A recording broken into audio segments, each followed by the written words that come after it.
একদিনের বৃষ্টিতেই গাছপালাগুলো মনে হচ্ছে যেন নতুন প্রাণ ফিরে পেয়েছে।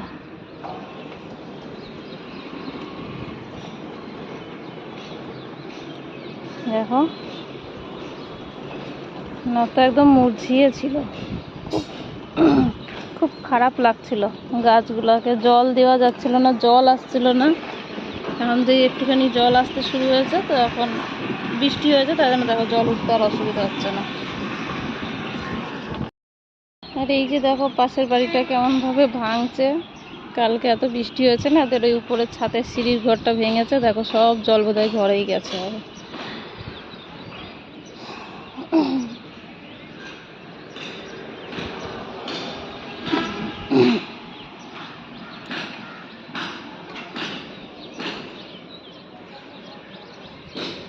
চলো তাড়াতাড়ি রান্না করে দিই। আজকে আবার ঋষিরামের ছুটি, তোমাদের দাদা ভাইকে করে দিতে হবে তাড়াতাড়ি, আবার দোকান তো খুলবে।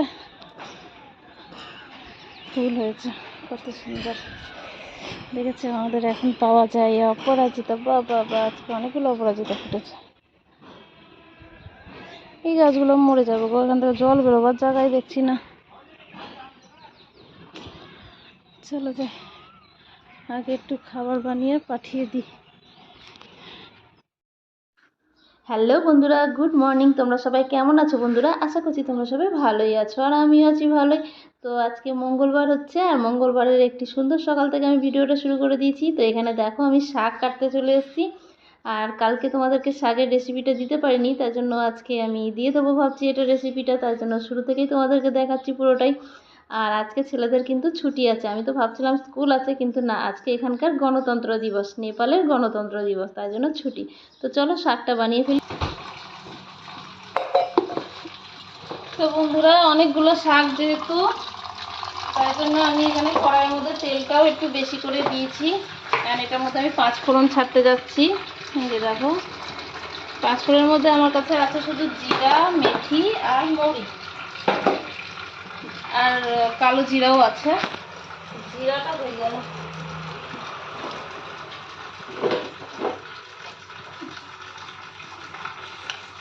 তো এই যে দেখো, জিরাও একটু ছেড়ে দিলাম। আর আজকে এটার মধ্যে আমি মুসুরির ডাল, সরষে, এই দুটো দিয়ে বানাবো। তো এই যে দেখো, ডালটা আমি এখানে ছেড়ে দিলাম, ডাল বাটাটা পুরোটাই ছেড়ে দিচ্ছি, যেহেতু ওখানে সবজিটা অনেক বেশি আছে, তাই জন্য।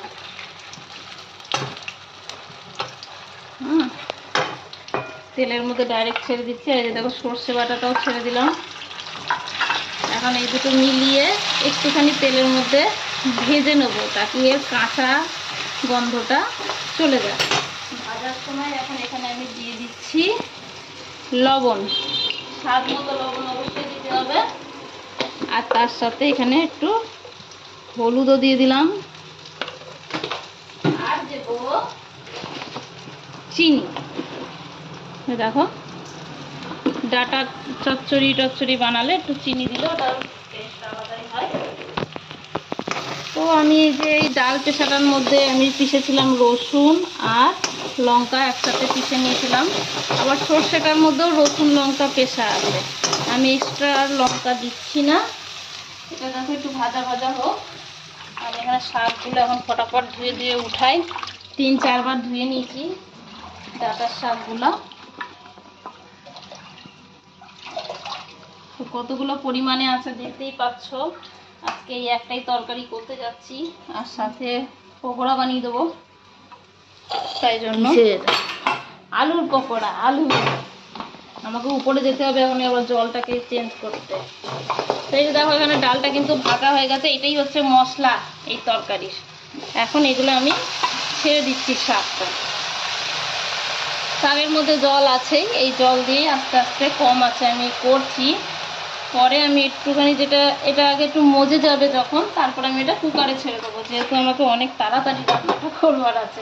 তোমাদের দাদাভাই গেছে না খেয়ে, তো এসে এক্ষুনি খাবার চাইতে পারে, দোকান খুলতে গেছে, তাহলে এটা আমাকে প্রেসারে দিতেই হবে।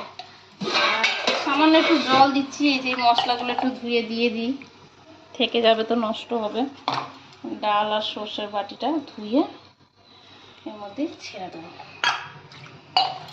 চলো ডালটা কালকে পিষে রেখেছিলাম বলে আজকে তাড়াতাড়ি হলো। আর কালকে রাত্রে এটা রেসিপি তোমাদেরকে দিতে ভুলেই গেছি, এক তো লাইন চলে যাচ্ছিল, তার মধ্যে মার সাথে গল্প করতে গিয়ে সব গড়বড় হয়ে গেছে। তো এখন এটা আস্তে আস্তে হোক। আমার এই যে দেখো এখানে ভাত কিন্তু হয়ে গেছে, এবারে এই তরকারিটা হলে আমি আপাতত দিয়ে দিতে পারবো। পকোড়া হোক চাই না হোক, এটা এখন আস্তে আস্তে হবে। তো একটু নাড়াই চাড়াই দিই, চলো নাড়াবো কি, একটু কম হলে তাহলে নাড়ানো যাবে।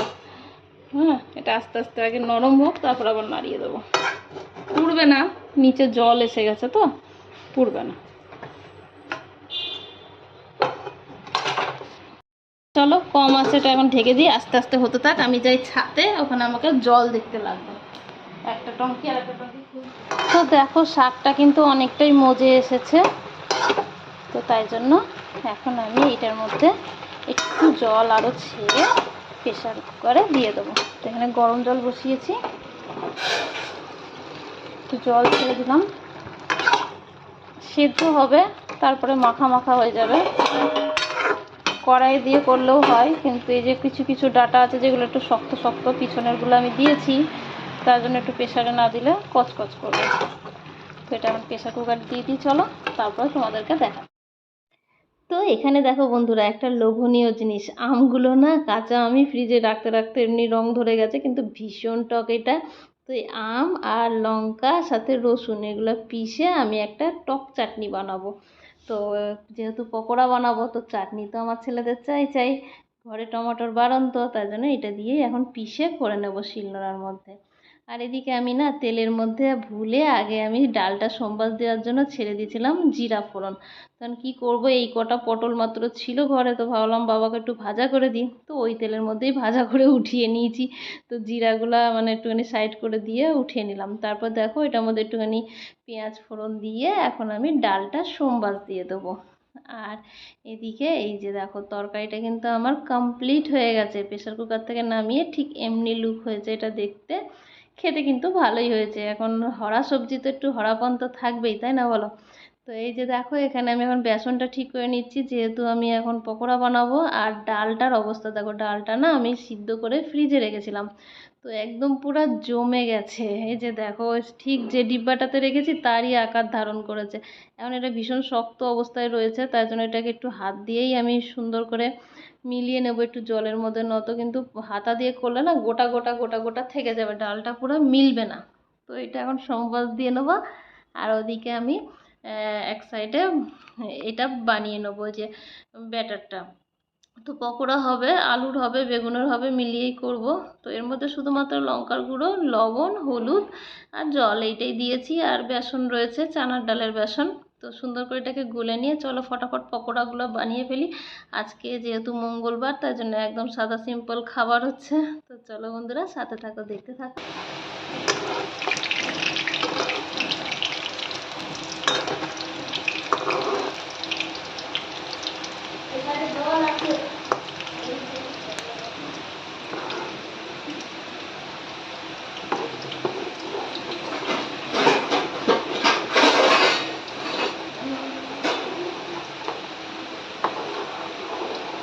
তো চলো এবেলা একদম সাদা সিম্পল খাবার, ঘরে সবজি বাড়ন্ত হলে না আমার রান্নাটাও অনেক সহজ হয়ে যায়। আর দুনিয়ার সবজি এনে রাখে, তাই জন্য নষ্ট হবে বলে আমাকে এটা ওটা সেটা বানাতেই থাকতে হয়। তো যেহেতু সবজির বাড়ন্ত এখন, তাই জন্য এখানে পকোড়া আরও হবে পকোড়া। এই যে এতটুকুই পটল ছিল বাবার জন্য ভাজা করে দিয়েছি। আর এই দেখো ডাটা চচ্চড়ি, তোমাদের তো দেখালাম এটা রেসিপি। আর এটা হচ্ছে কাঁচা আম দিয়ে রসুন আর লঙ্কা পিষে একটা টক ঝাল চাটনি। এটার মধ্যে শুধু লবণ আর হালকা সর্ষের তেল ছেড়েছি। এটা মটর ভিজিয়ে রেখেছি, পরে বানাবো ঘুগনি। তো এই হচ্ছে আজকের আমাদের রেসিপি। তো অনেক তাড়াতাড়ি তার জন্য রান্না হয়ে গেল। এখন আর একবার ভাত আর রুটিটা হবে। ভাত হবে ইয়ে দিয়ে, ভাত হবে কালা নিমক চালের, আর রুটি হবে বাবা মার জন্য, তোমাদের দাদা ভাইয়ের জন্য। বাস এই হচ্ছে। তো চলো আজকে এইটাই হচ্ছে রেসিপি।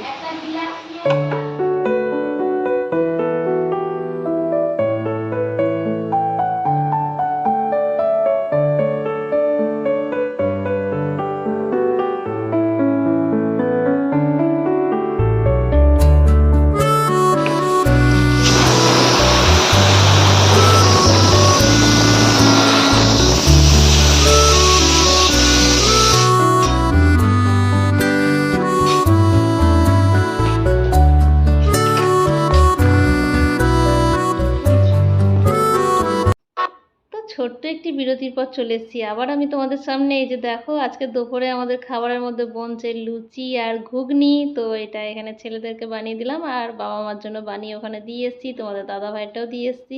তো আজকে একটু অন্যরকম বানালাম। তারপর চলো একেবারে যাই, সন্ধ্যার দিকে যাব আমি টঙ্কিতে জল ভরতে। আর ছেলেকে আজকে পূজা করতে লেগেছে আমার, তো ছেলে পূজা করে নিচ্ছে। আর চলো আমি টঙ্কিতে জলগুলো এক এক করে ভরে দেবো।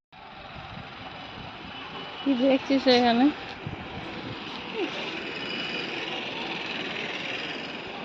গাই এসছে একটা, ধাক্কাচ্ছিল কুকুর, ধাক্কাচ্ছিল। সর দেখি আমি জল ভরতে দিয়ে এসছি।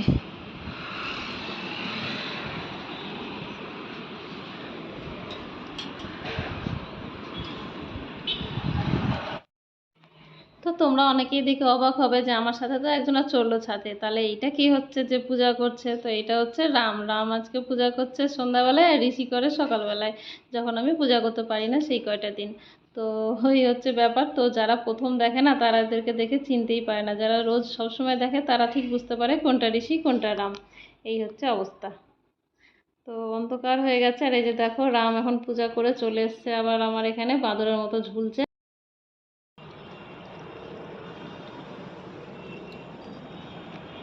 অন্ধকার হয়ে গেছে, এখানে বসে বসে এখন আমি জল ভরছি। অন্ধকার হয়ে গেছে, এখানে বসে বসে এখন জল ভরছি। এই দেখো, আর আমার পাগল ছেলেটা এখানে ঘুরপাক করছে, টঙ্কির উপরে চড়ছে, কি কি করছে কি কি করছে। এই যে দেখো দুষ্টুটা। তো একদিন একটু ঝড় বৃষ্টি হয়েছে, তার জন্য দেখো এখন জলটা ঠিক মতো চড়ছে। আসল কথা বৃষ্টি না থাকার জন্য জলের এত প্রবলেম হচ্ছিল। জল কটা ভরে নিই, তারপরে যাব নিচে। কি রান্না করব এখনো জানি না, করতে তো হবেই। পূজাটা তো রামবাবুই করে নিয়েছে। তো চলো, অন্ধকার আর কি আমাকে দেখতেই পাবো না। তো নিচে এসে দেখি তোমাদের দাদাভাই নিয়ে এসছে দই। দইটা দেখো না কত পাতলা, মনে হচ্ছে দুধের মতো। আর সাথে পনিরও নিয়ে এসছে, পনিরের ডেয়ারি থেকে দইটাও নিয়ে এসছে একই সাথে। মানে দুধের ডেয়ারি থেকে দই পনির একই সাথে নিয়ে এসছে যাকে বলে। আর আমি তো জানতাম না পনির আনবে, তাই জন্য আমি এখানে কি করব ভাবতে ভাবতে আমি সোয়াবিনের তরকারি বসিয়ে দিয়েছিলাম। আর বাবার জন্য এটার মধ্যে বড়ি ছেড়ে দিয়েছিলাম। তাই হচ্ছে। তো এই যে দেখো, দই দিয়ে যেহেতু পনিরটা বানাতে বলেছে, তাই জন্য দইয়ের মধ্যেই আমি সেই ভাজা মশলা যেটা আমার ফ্রিজে রাখা থাকে, সব রকম মশলা, ওইটা আমি এর মধ্যে মিলিয়ে নিলাম দইয়ের মধ্যে। তো এটা দিয়েই বনবে। পনির অল্প করে নিয়েছি, কেন কি আমার ছেলের আবার কাবলি চানা দিয়ে পনিরটা খেতে বেশি ভালো লাগে। তাই জন্য ভাবছি কালকে বানাবো একটু বেশি করে। চানা আসল কথা আমি ভিজিয়ে রাখিনি, তাই জন্য এখন বানাতে পারছি না। আসল কথা আমি বুঝতেই পারিনি তোমাদের দাদাভাই নিয়ে আসবে পনির, তাই জানতাম যদি অত মাথায় কুলাতো তো সকালেই ভিজিয়ে রাখতাম চানাটা। তো ভিজাইনি, তাই জন্য এখন নিয়ে এসে ফেলেছে। এখন আর কী করা যাবে, বানাতে তো হবেই। তাই জন্য একদম অল্প করে ওদের মতো বানিয়ে দিচ্ছি। আর সাথে সোয়াবিন তো হচ্ছেই। এই যে দেখো এদিকে সোয়াবিন হচ্ছেই, এটার সাথে এটা দিয়ে হয়ে যাবে। আর সোয়াবিনের মধ্যে বড়ি ছেড়ে দিয়েছি, বাবাকে বড়িটা উঠিয়ে দেবো, বাবা সোয়াবিন খাবে না। সাথে পনিরের তরকারি থাকবে, ওবেলা শাকের তরকারি আছে, ডাল আছে, ভাত রুটিটা করতে আছে। এই হচ্ছে ব্যাপার। তো চলো করে ফেলি তাড়াতাড়ি করে।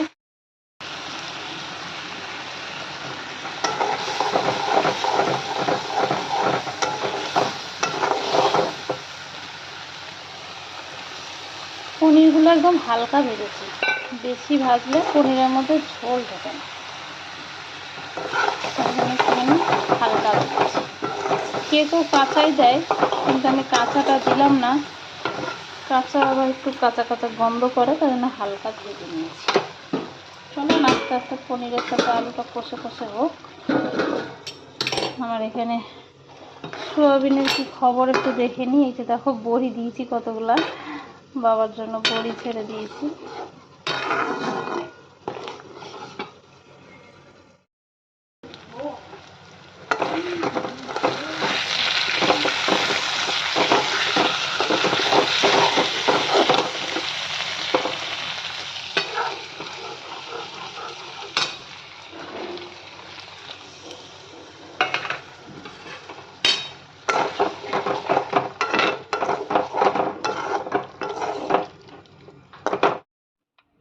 এখানে দেখো পনিরের তরকারিটা একদম লাস্ট ফিনিশিং টাচ দিতে আসছি আমি এখানে। এখানে আমি একটুখানি ছেড়ে দিচ্ছি লাস্টে কসুরি মেথি আর ঘি, ওইটা দিয়ে বাস নামিয়ে নেব।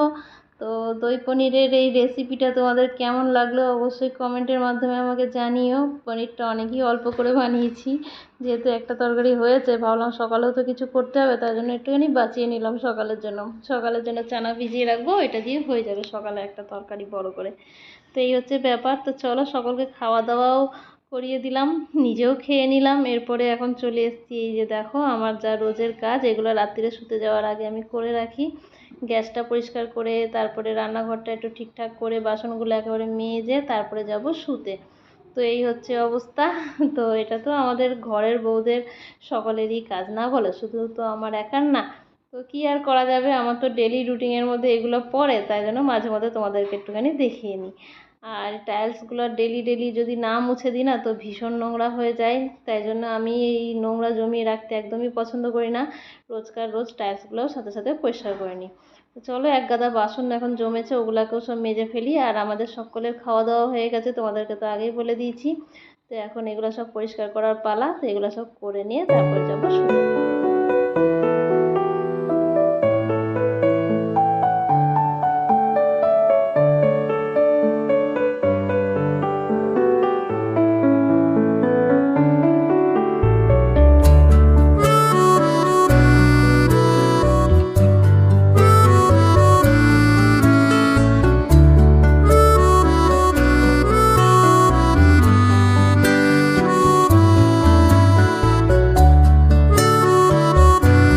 তো কাজকর্ম সব শেষ হয়ে গেছে, এখন বাস শুতে যাওয়ার পালা।